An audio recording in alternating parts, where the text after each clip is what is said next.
start live. Well, good morning. Yeah, you got to see technology at its real. As it's real. Yeah. So good morning to Tech Tune-Up. So I'm going to present Lesley Farmer and also Katie McNamara. So enjoy. Okay. Super. I always tell my students that the real assessment for technology competency is when you have a problem and what's going to be your workaround. Okay. So I'm proud to say that I am the chair for the CSLA Committee on Standards Integration, and we had the honor of being able to choose a person to get a technology award for their contributions to integrating technology into the curriculum and its broader role in school librarianship. So fortunately, we have today our winner, who's again very worthy, and so she's going to talk about what she's doing and her role in it. So take it away, Katie.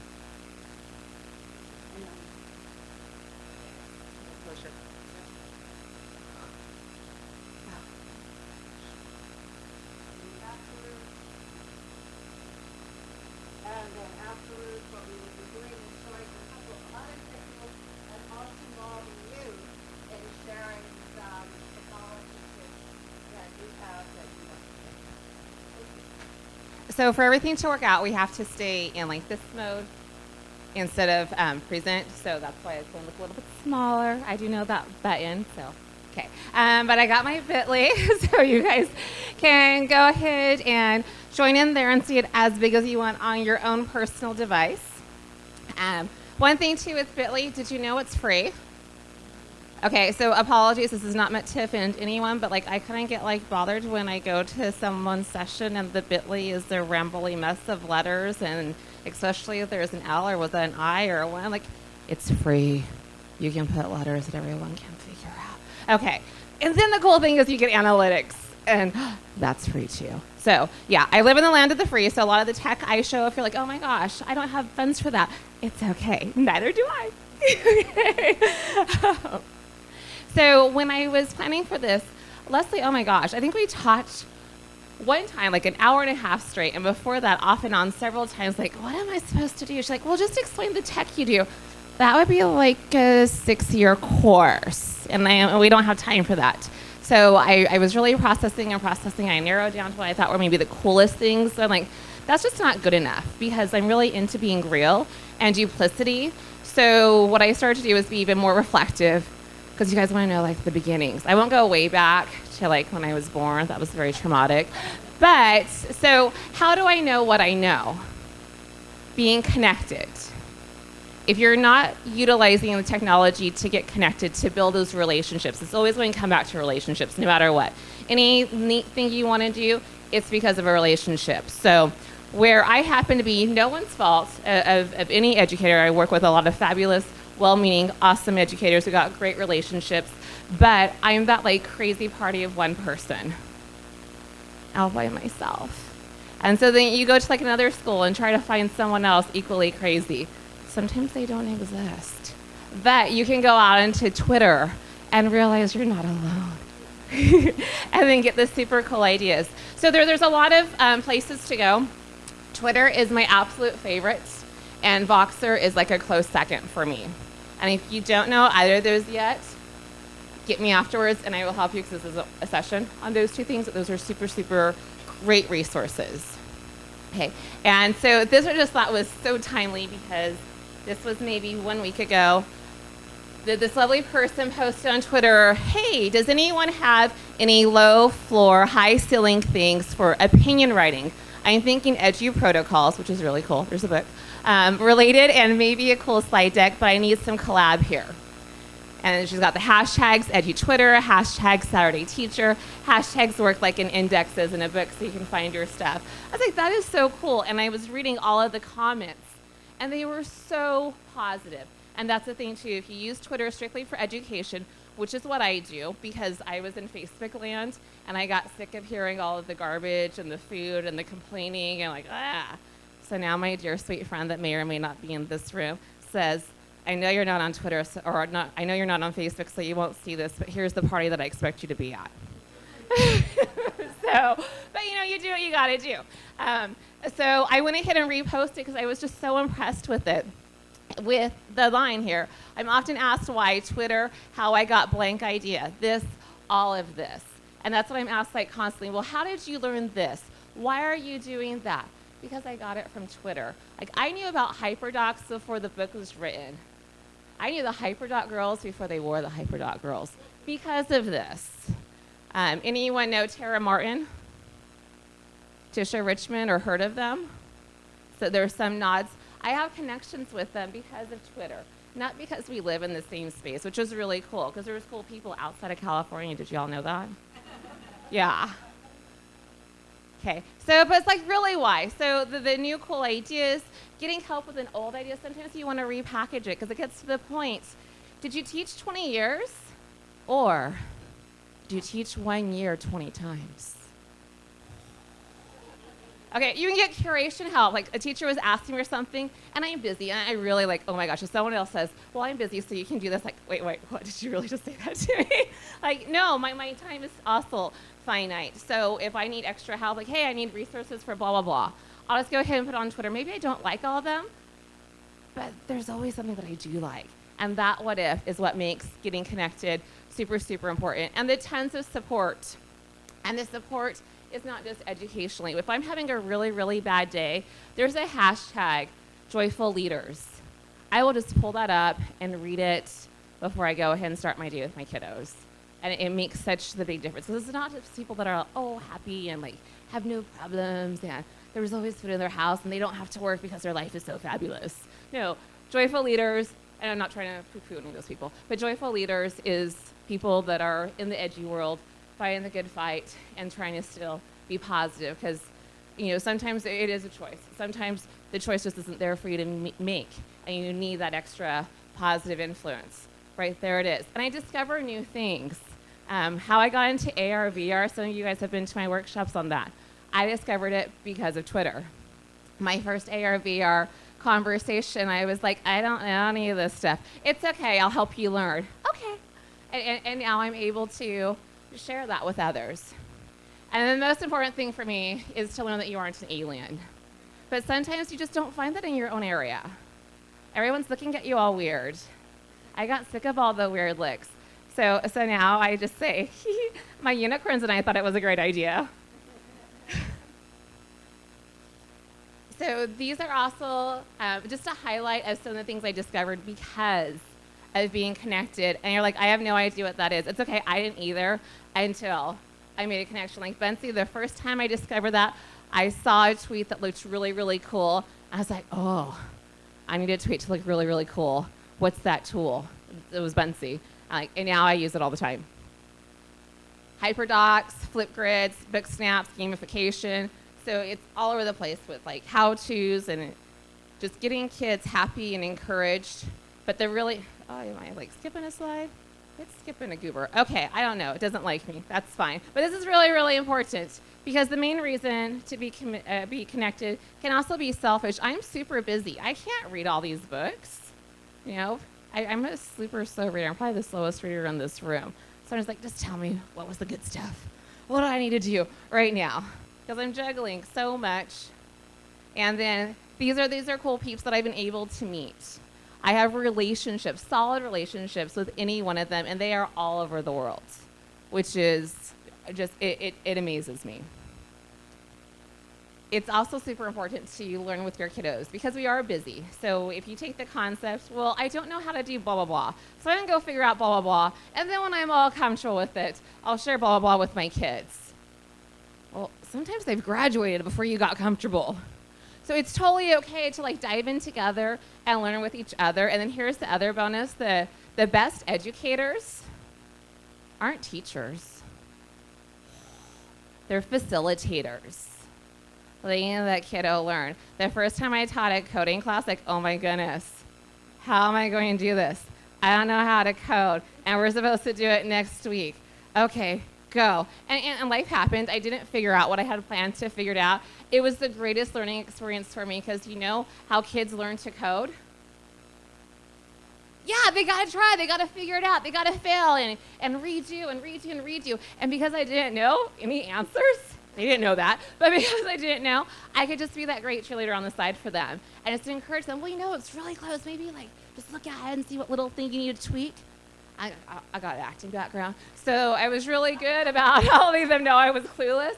But guess what? They learned, and I think they learned more than if I had a strong coding background. So dive in with them. It's totally fine. This is clickable for you, so I just wanted to share some examples and a little bit of love, which I'll explain as well. This is one of my digital breakouts I made, and Snark kind of comes out of my teaching. It was about having a growth mindset. I was thinking about it, I was like, okay, break free, and you got the images with the brain and the chains, and somehow, just as I was thinking about it, Wilson Phillips came in my head. And so, yes.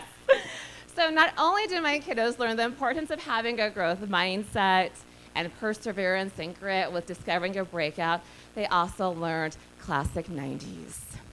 Very important to get that music in with them. And, you know, they had a blast. I was like, I would not know how to bring this into my classroom without the online connections. No one in my district was doing this when I started doing it. No one knew how to make a Google form with exact validations. And it's not that hard. Once I figured it out, I was like, oh my gosh, I could figure this out on my own. But that whole bit of I'm so busy, so it's much easier for me, like, hey, how do I do this? And then get your answer right away, which is super cool. So the gift that you have on that heart, did any of you already open it? Yeah, it's a secret clickable. Yeah, so once I figure stuff out, I'm like, there has to be an easier way. And then I share my stuff. So apologies if this is not helpful for you. This is what I would have liked to have. Well, how do you do it?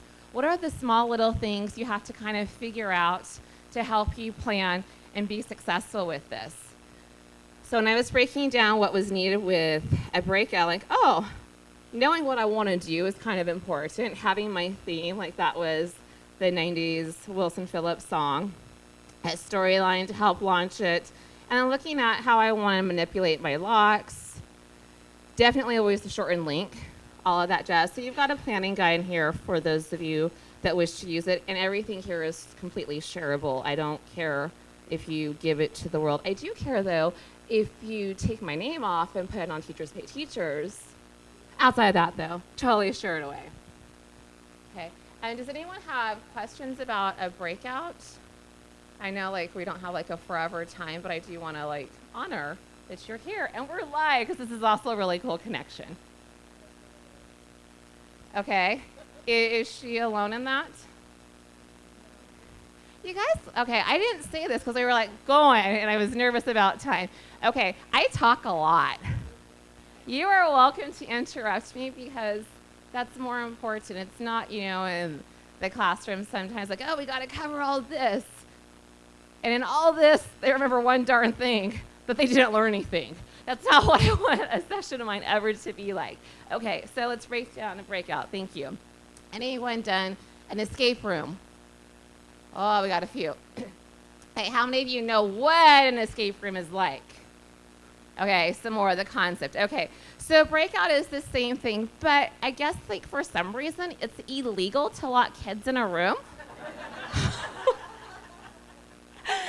So this does it kind of in reverse. They still have to do all the tinkering and the figuring out and still have the physical manipulations. But I teach secondary is my day job. So when I'm having classes come in every period, having everything be physical and reprogramming locks, as you can go ahead even from Breakout EDU, you can buy the kits, which are really convenient. But you have to reset a lock once they figured out the combination on it. And I always have time because I'm not a robot, so I also gotta go potty. And there's things that happen at passing. It's not your own life, in case you guys thought being at a school you had your own life. Okay, so I tend to do a mix, and my locks are digital. I programmed them in a Google form, which is free, dump it into a Google site with my story, which is free, and that's how we go ahead and do it. Okay, and again, grab me physically, literally, I don't care, and I can give you more information on the how-tos, build them side by side. The kids love it. After this, I have kids that they will choose to do a breakout as their assessments, because I'm really big about choice. And I'll show them, hey, you can do this, this, or this. Once I've taught them, so like after like 2 days, they're no longer allowed just to do like a Google Doc or any Word Basic thing. They have to have some kind of fun way to engage it, because I'm working my booty off to engage my kiddos. When I'm grading their stuff, I deserve to be engaged.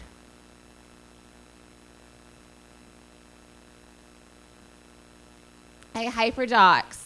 A quick survey. Who is aware of HyperDocs' existence? Okay, thank you. Who's done a HyperDoc? Okay. Who's read the HyperDoc handbook? It's magical. Yeah, the HyperDoc girls wrote it. And even though I talk to them all the time to figure out stuff, and I am that kiddo, I want reassurance. So I made my first HyperDoc. I was so proud of myself. I shared it with them. Am I doing this right, teacher? You know, and they're real people too. And so they let me know, and they had ideas and suggestions, and it was fabulous. But now there's also a book which is helpful to look at. And the book transcends grade levels. And there's different ways in there to show you how to package it for different levels, or just like however your brain works. My brain really loves the idea of 2 columns. So that's the one that I stayed with, which is their major foundational version of a HyperDoc, where all of your content is on one side and everything they do is on the other side. So whenever someone says, oh, yeah, I know what a HyperDoc is. That's that doc thingy with links. If that's their response, no, they don't know what a HyperDoc is. Okay, so a HyperDoc, yes, has links in it, but it's all of your content and all of your asks in one document.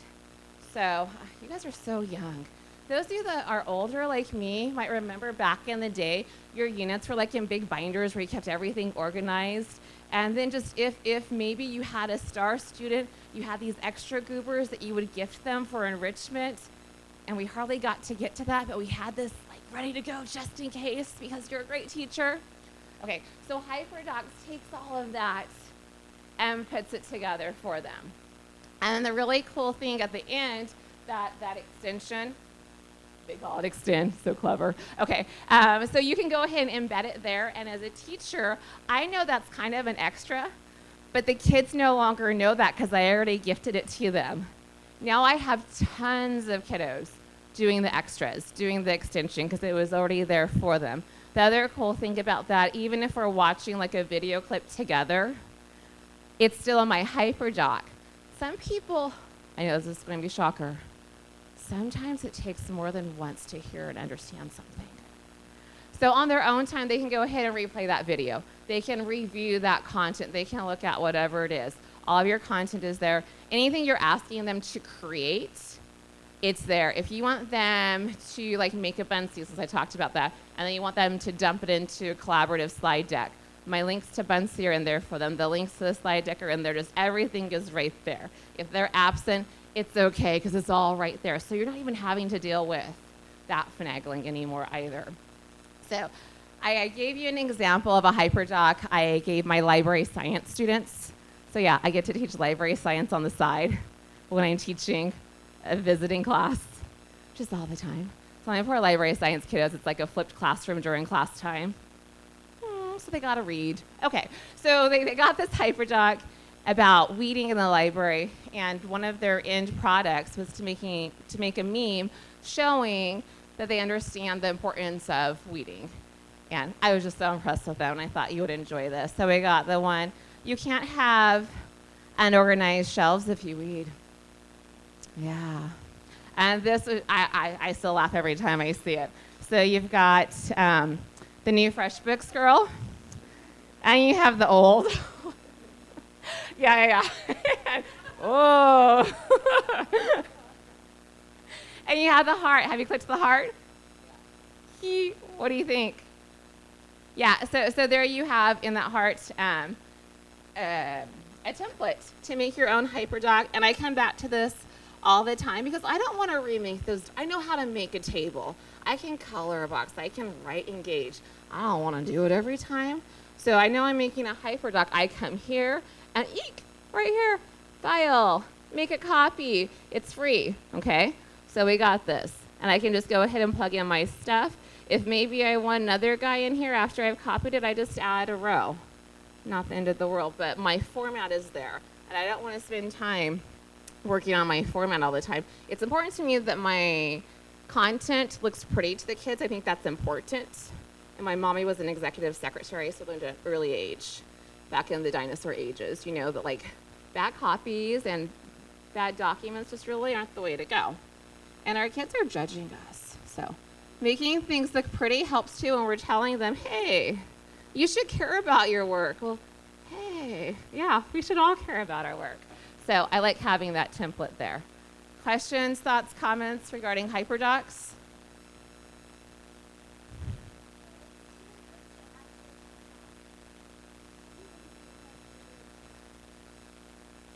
So that's something that she's asking about, the chat feature within Google itself. Okay, so that's a setting that whoever has admin powers to Google can go ahead and turn off at your site. Yeah, so you can talk to them.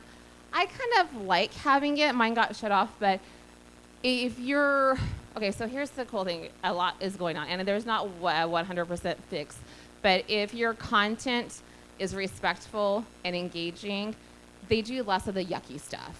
You're always going to have a few boneheads, you know, you just can't escape that. But if they're really engaged, it's going to be less like that. And so what I had noticed before mine got shut off in the chat box, they would ask each other questions about what we were working on instead of raising their hand and having everyone see it. But then when I'm doing the hyperdoc, that's not a collective document for them. I have Google Classroom. So in Google Classroom, I go ahead and dump it in it, and I do a forced copy for all of them. So each of them have their own individual one. I have a colleague who uses Google Classroom. She's used it for 2 years and didn't know the idea about the make a copy yet. It's like, oh, you sweet child, it's magic. So I love it for several reasons. Well, one, they're not asking, oh, well, I can't write all this. You didn't give me edit rights, which I like to that once in a while, shake it up so they learn you can do file, make a copy. But when you do the forced copy in Google Classroom, how many of us use Google Classroom? Okay, so you know you can like stalk them. Yeah, I see some of those faces. You can see how much work they're doing. Like, oh, I just need more time. I'm almost done, miss. And you pull out their document, it's blank. And so you can put in like a snarky Bitmoji or something like, hey, I like how this is finished. Like, you can see my work. I was like, oh, it's so cute. Okay. Yes.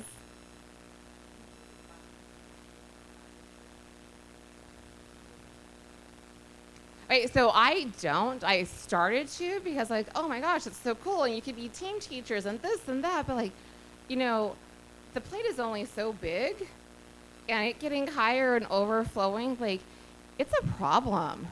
You know, and SEL is a big talking point right now, but I'm like, let's stop with that because it's a narrow talking point. SEL for the educator matters.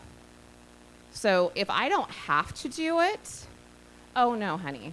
Maybe I was really good to my teacher and we did a lot of collaboration. And yes, you do want to treat your teachers like queens and kings, you know, because you want them to keep working with us too and see the awesome. So maybe I make a hyperdoc for them. Maybe I do all the work myself. And we've just had conversations, so it's like a baby collaboration, because like full collaboration, we're like, you know, 50-50 working on it, but I'm just doing talking points, like, okay, I got you. We're going to do this. I'll go ahead and then give that document to my teacher. Now, the teacher will decide how they're going to disseminate it in their Google Classroom. My drive's not getting filled up with it. And, okay, I really miss teaching writing. I was an English teacher before I was the librarian. I don't miss grading essays. Right?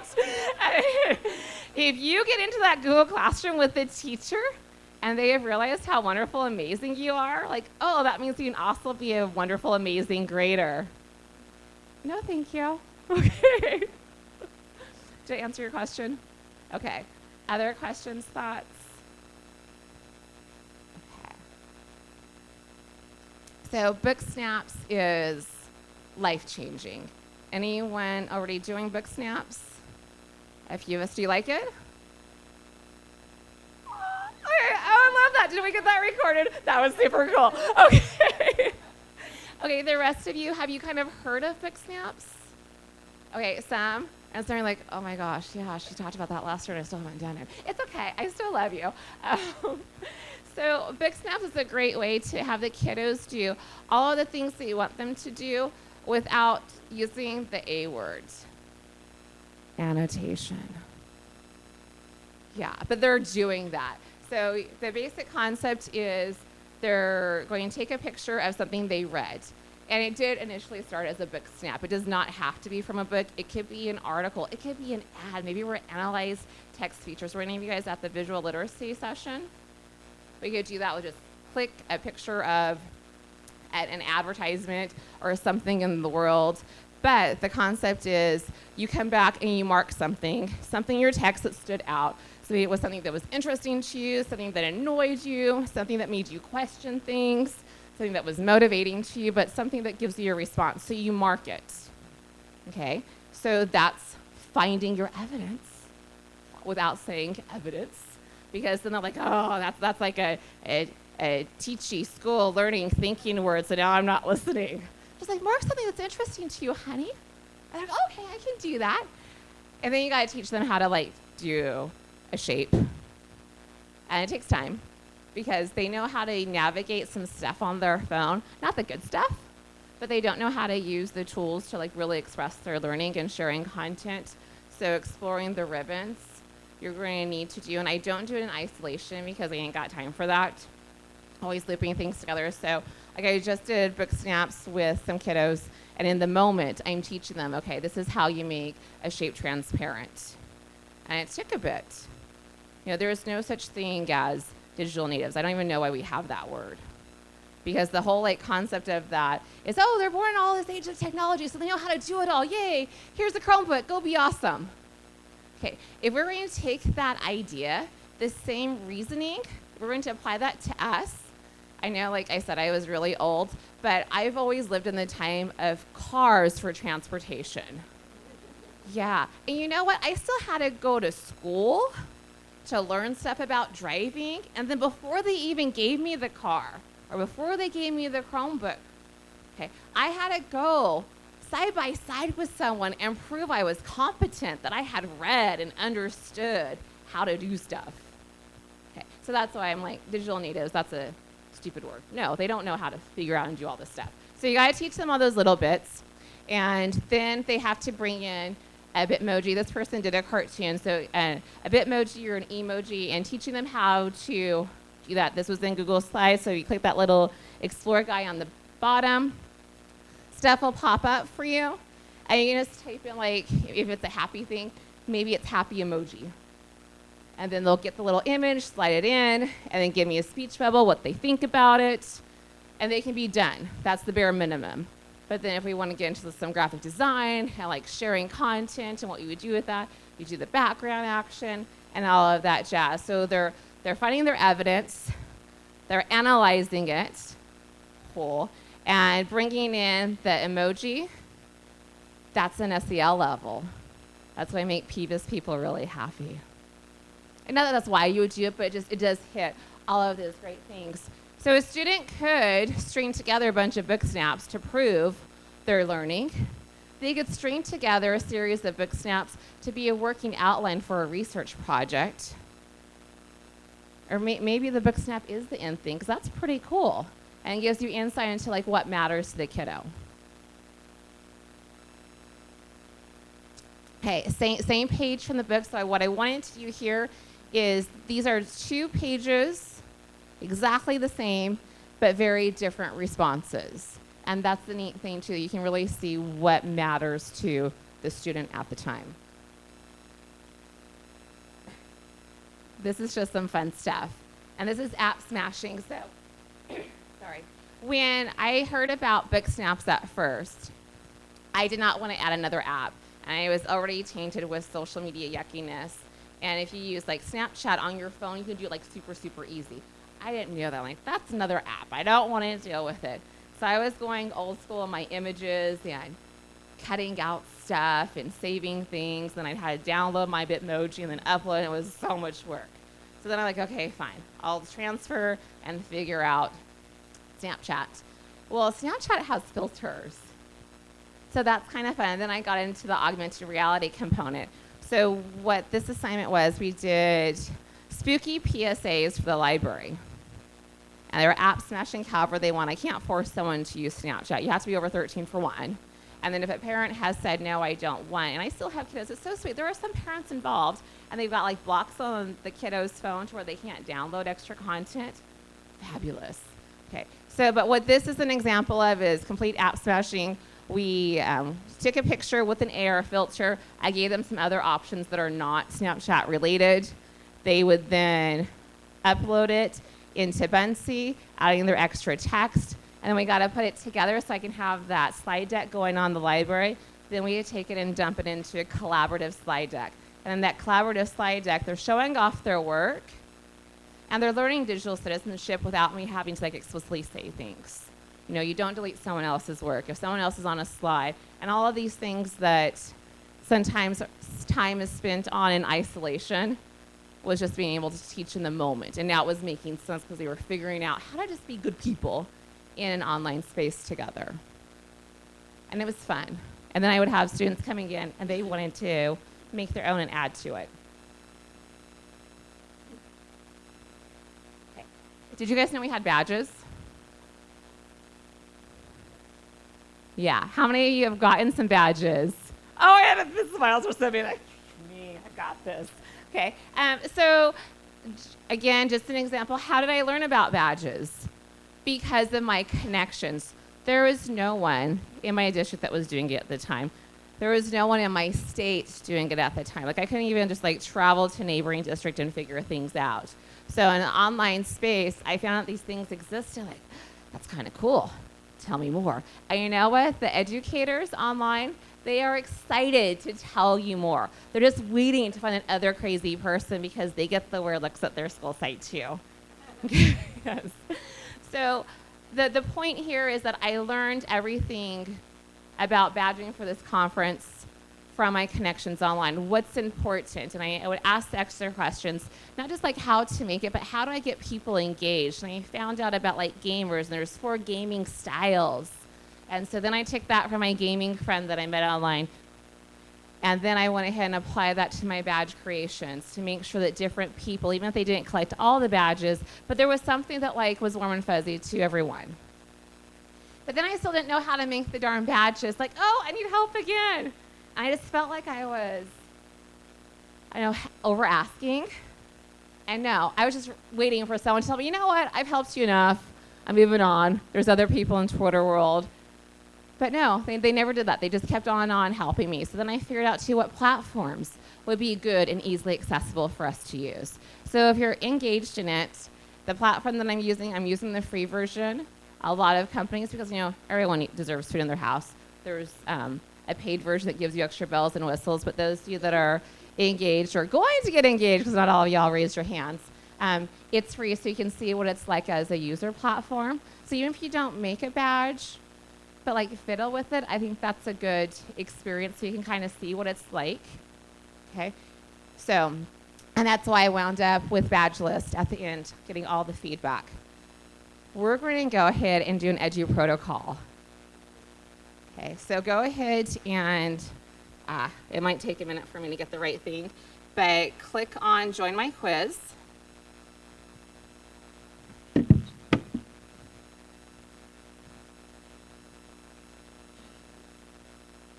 And we're going to take a quiz.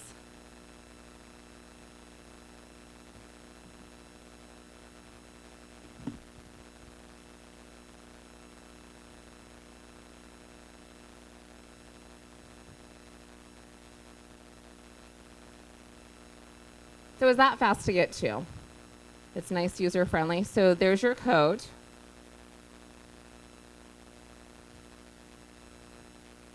This is an edu protocol that I learned about because of my Twitter connections. There is an edu protocol book to go ahead and get into as well. Yay, we got people popping in.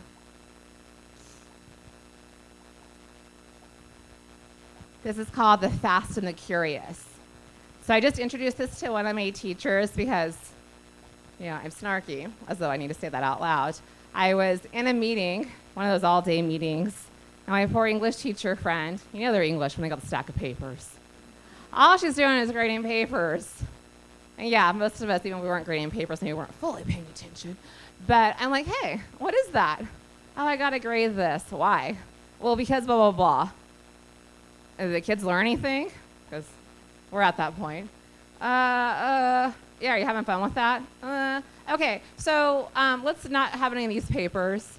And let me just do this with your kiddos Monday. And it was a Friday. Yeah, that's how far I went. Okay, I got 29. I think we're good. Oh, no. Okay, someone else trying to get in? You know, the cool thing, though, about this, I'm going to go so you can see it. It's at your own pace, and you can still join. So, yeah, I totally love that.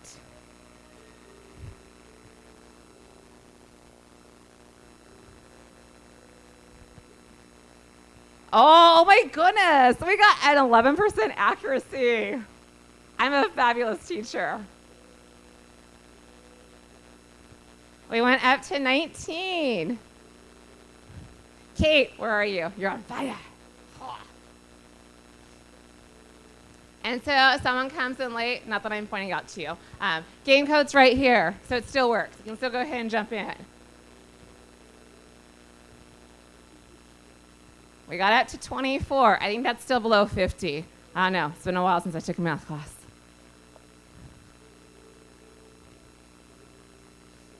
I thought I'd give you easy questions. So you might get upset.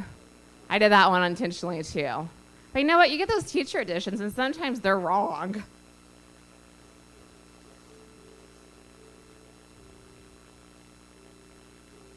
Oh, we broke into the 30. Can we stay there? Getting nervous.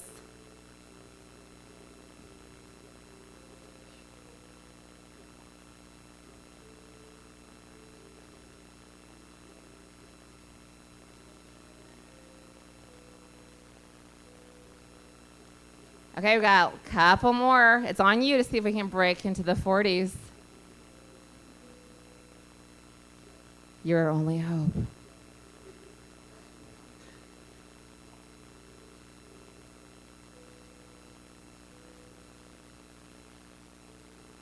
Okay, when you finish, your screen changes. It matters. See what you can do. Okay, 5 more. It's a high-stakes test. This determines your future of whether or not you're going to be successful in life forever based on one day.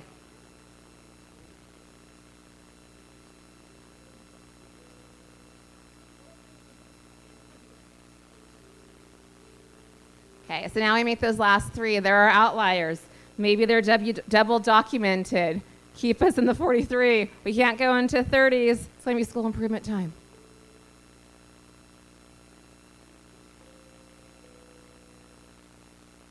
They're thinking, give them extra pressure. That's not fair.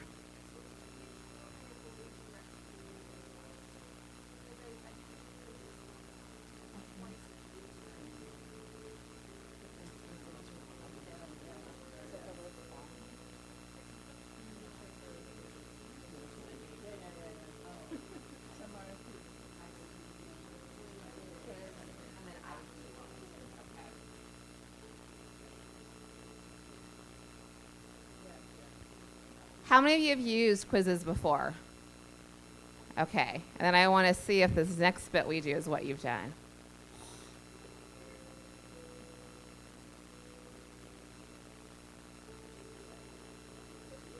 And I can wait, and it'll let me know. Like if I get busy, some kid comes into the library and needs something, it'll advance on its own. But those of you that have been with me more than a day know my patience, like, I don't know, it's somewhere, but not with me.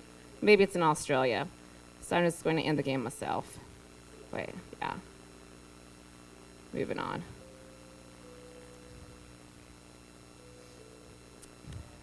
Okay, so we got our leaders, but I don't really care. Sorry, Martha. Okay. Okay, this is what I care about. This is super cool. Your dashboard of what was hard, how they did, blah, blah, blah. And I never go down all the way with my kids, but I love my kids. I didn't birth any of y'all. Okay, so, oh, look at that. Okay, no, we don't shame. So you've got some time. Yeah, I'll give you a whole 40 whopping seconds. Steady. We're going to do this again. See what the right answers are. Review, review, review.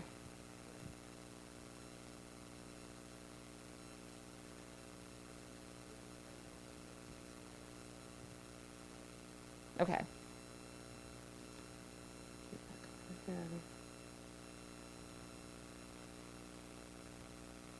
Come on. You're welcome.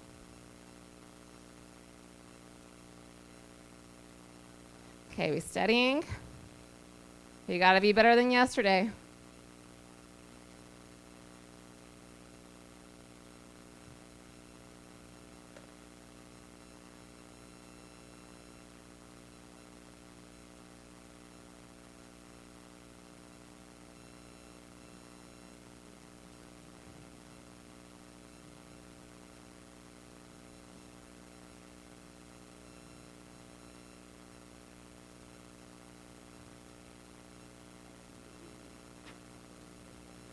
Okay, so we studied. I don't know if we got to stay in the 40s. We're going to do this again. That's the fast and the curious aspect. Okay, but we got to do better. Can we get above 70%? I heard yes. 80. Sure, we agree with 80. Do I hear 90? Oh, raising the bar. Okay, I'm going to go 85 just because I don't want to cry. Just in case. Okay, so our goal is 85%. There it is. Okay, so each time you play the game, it's a different code. And I just told it we're going to go ahead and play again.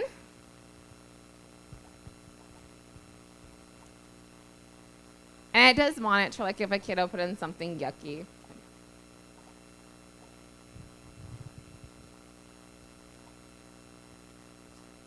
Okay, maybe some of us are getting creative.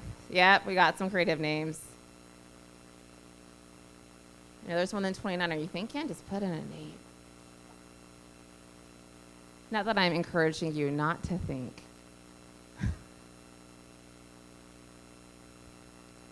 Okay, I think there's a couple more, but guess what? Can I still start it? Yeah, because it's magic.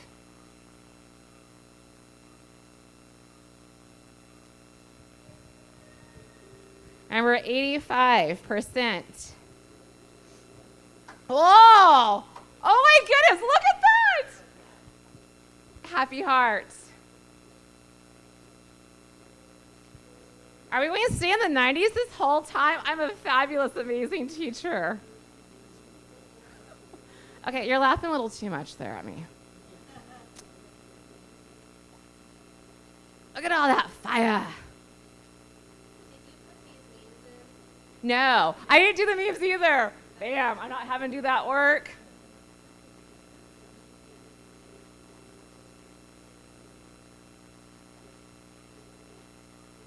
Okay, I'm into doing as least as possible and still be effective. It's a balance. Unless, you know, you don't have children, a spouse, a loved one, a four-legged loved one, a friend, then yeah, do all the work. But if you have those, you kind of want to keep them. Okay, 89. I thought we were going to stay in the 90s. It's okay, because our goal was what? 85. Yeah, so even though you are like, ooh, I'm bad, I got this, I wanted to make sure we got a positive threshold.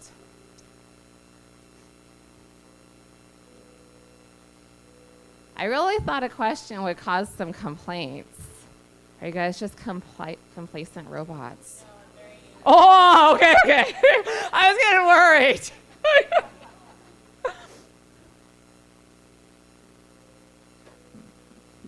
But if what you're doing is memorization, I'm not a big fan of memorization, but some things are. Root words, basic multiplication facts. Some things you just need to memorize. This is a great way of doing it. How much teaching did I have to do? That wasn't rhetorical. Yeah, I didn't do any teaching. It took me less than 7 minutes to create the quiz. I timed it because I knew someone would ask me because I'm in a room full of librarian folks. Research is kind of important. What took me longer was the question where there is no correct answer. It's like, hee. Yeah, all those words were monosyllabic. Yeah, thank you.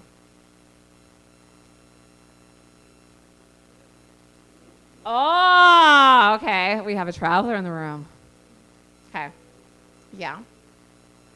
But it still is getting, what I wanted to do is get across the point of the teaching. If it is straight memorization, here's a great way to do it. Some people that have to teach like new vocabulary, and that goes with every class. English, history, science, math. There's vocabulary the kiddos have to get. Why not do it a way like this?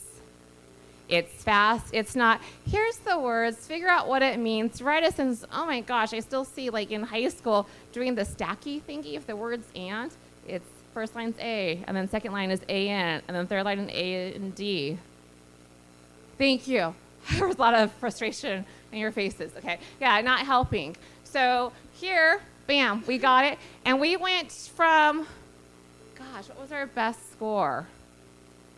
Was it like 40? Did we even get that high the first time? Okay, we over doubled. Super cool, and minimal amount of time on me. I'm done. This is the fast and curious protocol. So if I want to make sure we got it, because I don't want the brain dump, it's important that y'all know purple's the best color. Okay, so I can go ahead and take a break from this from 2 days, and then do it again. And then take a break, and then do it again the next day, and I'm done. And I don't have papers, and I don't really have grading, and I might, just might, have a life. Okay, there was a question back here. I do, and because I used that, it was so great. They had to build me a soundproof wall. So there are things about Kahoot I like. They're different. Kahoot doesn't do your memes for you. After a while, the intro sound starts to annoy me. But that's only if you're like doing it all the time. I think it's good to like kind of shake it up. And I would put it on the kiddos, like do the same concept thing in Kahoot and do it in quizzes and ask them which they prefer.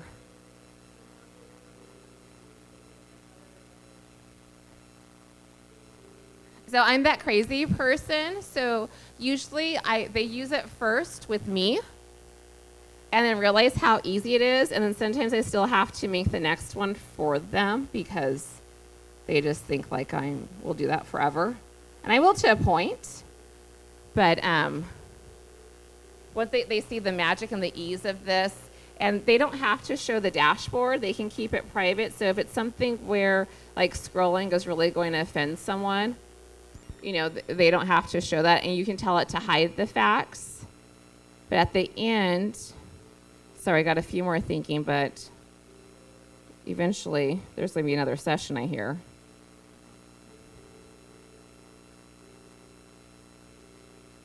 The dashboard information you get, that's what's super helpful for the teacher, I think, where the big power comes in. Did I answer your question? Okay.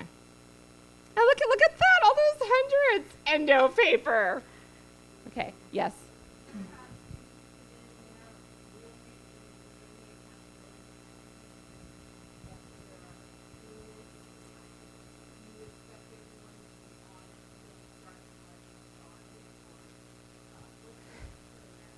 Okay, good question. Did you guys hear what she asked? Okay, so she was asking about if I manage how people do names and when I actually started. I really do what I did here. And I've gone to high school, which is sometimes slightly easier than middle school, but so middle school peeps, I've been there. I feel it that's probably the most obnoxious group for several like real reasons happening inside their little bodies. But I really do the same thing we did right here. Because my goal isn't, you're awesome, yay, you're not, ha-ha, what we just did. It's a collective thing because what matters isn't who got it and who didn't, but did I do my job? Did I really help my kiddos be successful? I don't want to like pinpoint my 20, 30, 50% of kids that I couldn't reach and sign them up for intervention. No, I need to be able to reach them all in this short amount of time, and I want us collectively to do well. Does that answer you? Okay. Now, if you find out you've got someone being yucky, sometimes they pop up, like to remind you that you don't live in a wonderful life at your school every single day. You can boot them out. And I don't even blast them. Like, I just delete their little guy, and they join back in with the more appropriate name.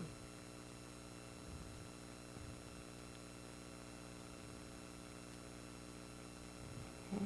So, again, getting to what's really the most important thing is the connections. So what's most critical to me is when you leave my session, you're not done with me. Unless you want to be. You know, I am for you forever. Talk to me, whether it's email, Twitter, person. I'm looking at this. See, it's so cool. Like, a bunch of friends getting together again. A lot of you have my cell phone. If you're like, oh, I want her cell phone, come see me. If we chit-chat and I can, like, decide you're not a serial killer, you know, yeah, you can have it. I will help you forever. And I want to hear about not just like struggles to like help and troubleshoot you for your awesomeness. I want you to share your awesome with me. Every day I'm still learning. I've been teaching for 23 years. I want my next year to be even better. And I can only get better if you guys share the great things you are doing. Thank you so much for choosing to be with me this morning.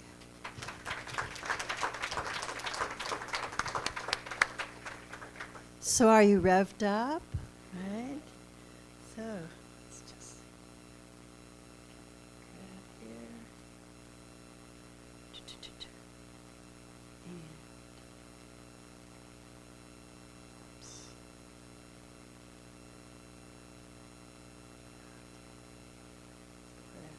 Check.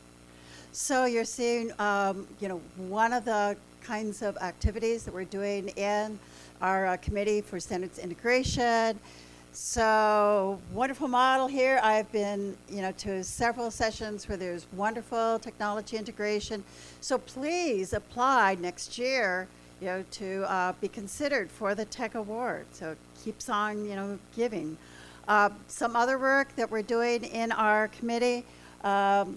We basically, so when you heard yesterday about the CDE Media Literacy Resources, it's this committee who did the heavy work on that. And know that, I'll just do it this way, that we also have kind of like a little toolkit that's coming that'll be posted, on the website, so that you have kind of like your ticket to media literacy as you're working, with your school community. That we have kind of flyers that are for librarians and for other folks in your community about media literacy and where there are good resources for them to kind of help them out. Just as another example of work that we also have sort of like a seal of approval for different websites, different kinds of technology integration that you've done, and we use the criteria as the basis for choosing materials for that media resource list. So, cool for us. And one example of one of the other ones that have been approved is actually my site that's on fake news. So the URL for that one is tinyurl, / fake news lib guide. Short for library guide. Okay, so know that there's literally hundreds of resources on there and curriculum for middle school and high school, as well as other existing curriculum.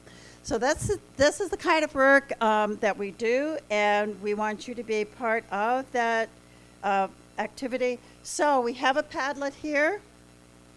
So whether you want to just copy down that info right now, or take your phone and do notes. Remember, we used to do pen and pencil, so that we can continue that conversation. So just as Katie says, it's the gift that keeps on, giving. So we are a community of practice. We are a community of learners. So thank you this morning for being part of that community. And go forth and do good work. And again, bravo and super encore for Katie. Thank you. And have a great rest of your conference. Thank you.